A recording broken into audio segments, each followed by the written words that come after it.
This video is brought to you by Squarespace. Whether you need a domain, a website, or an online store, make it happen with Squarespace.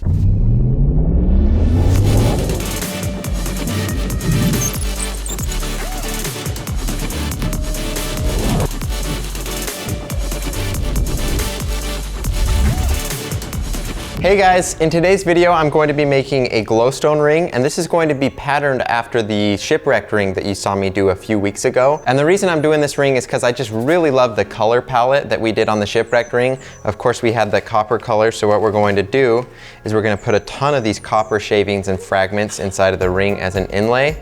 And then instead of oxidizing it, we're going to use glow powders to try to match what the colors would be if we were to oxidize it. And so I'll put some of the blacks on there to just be that really like old looking tarnish that it has on there. And then what I did is I took these two glow powders, I've got blue and green here, and then I combined them. And the idea is that this should look like oxidized copper, just kind of like how you see on the Statue of Liberty. And so I'm going to be using some of this, and then maybe just in a couple places use some of this. That way we have some variety in the color, it looks a little bit more natural. But the main color we'll use will be this, as well as just that darker oxidized looking black that we'll have. So overall, I have really high hopes for this. I think it'll be a nice looking ring. And then the addition of the tungsten ring blank that we're going to be starting out with, these are super shiny and they never lose their polish. So that's the idea and the story behind the ring. Now let's go ahead and get started. So to inlay the ring, I'll be using my lathe as well as a ring mandrel. And you don't necessarily need to do this technique if this is something you're trying to do at home. You could even use a power drill, for example. As long as you have the mandrel, it makes it fairly easy to do.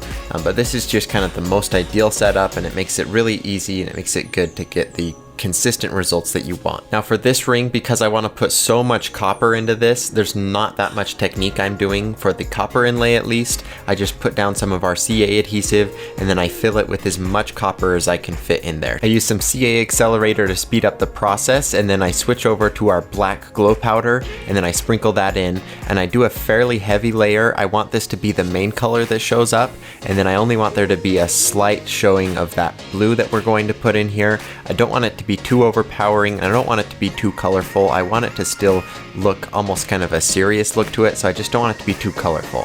Now I've got all of the materials in place, and so I'm going to use some accelerator to make sure everything is hardened and ready to work with. And then using a Dremel, I slowly begin to grind everything down.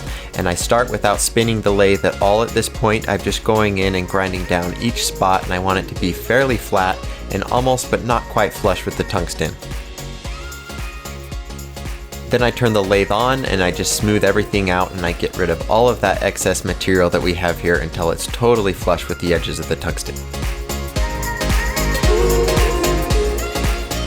Now that I've got everything flush, I was able to unveil some of the voids that were left in the ring, and this happens when the copper shields me from being able to get the glow powder where it needs to go. And then once I sand through that copper piece, there's an air pocket left below that. And so it's fairly easy to patch. I just pour some glow powder in there, add some more of our CA adhesive, and then I repeat the same steps, get it flush, and then we'll start our polishing steps, which begins with a very rough sanding. We start with a 220 grit, and then I work my way all the way up to about a 1500 or 2000 grit.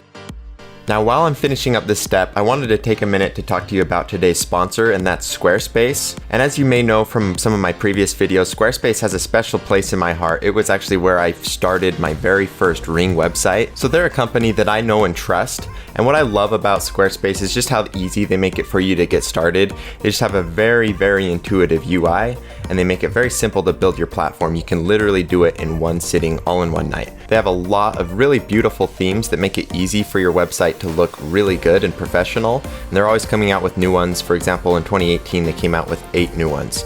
And Squarespace is what's known as an all-in-one platform. That means there's nothing to install, patch, or upgrade ever, and that makes things really nice. Everything's always compatible, and it just simply works. And on top of that, they have award-winning 24/7 customer support, and so they're just always there to help you with whatever you may need. And lastly, Squarespace has a domain management system, and so that just makes it really easy for you to manage all of your domains that you have. And if you already own a domain that's not under Squarespace, they make it super easy to transfer it right over. So head over to squarespace.com for a free trial, and when you're ready to launch, go to squarespace.com/PatrickAdair, and you'll save 10% off your first purchase of a website or domain.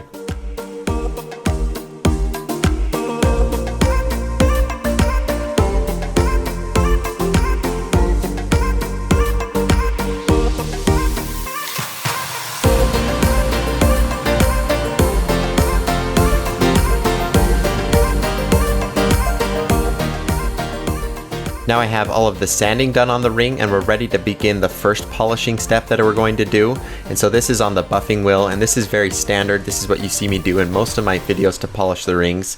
And so I start with a rougher compound on the left and then use a very fine one on the right. That's all very standard. It gives us a really nice finish on that inlay.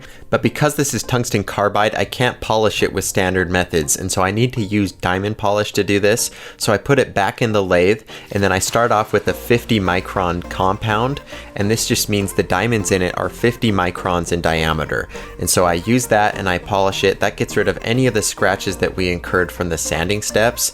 And then I finish it up with a really fine 10 micron compound, and that just brings out the polish in this. It makes it super shiny and reflective and gets us back to that state where we had it before we incurred some of the scratching, and we're left with just a beautiful, perfectly polished ring. So that's it for this ring, guys. I really like the way that this turned out. I'm really happy with the results that we were able to get here, especially with the colors. I was kind of worried going into it that we weren't able to get an accurate representation of what we originally did on the shipwreck ring, but I was actually really impressed. We got that black that looks great, and it's surrounding that copper. It just looks like some great oxidation, and then we just have that subtle and nice hint of that blue in there, and I think it really looks realistic, and it gives it that same look that we were going for, just in kind of a different format and style. And then it also glows in the dark, which is always a good thing. And so I hope you guys enjoyed this video. I am going to have this available for sale on my website, so there's a link to that down in the description. If you're interested in ordering any of the tools or equipment or materials that I use to make this ring, I've got a link down to my supplies website. That's in the description as well. And then of course I've got an Instagram. You can follow me on there. That's where I do giveaways, coupon codes, things like that, as well as just behind the scenes stuff. But anyways, guys, that's it for this video. I want to thank you all so much for watching. If you liked it, you can like the video and you can subscribe to see more of them. But that's it. Thank you for watching, and I'll see you in the next one.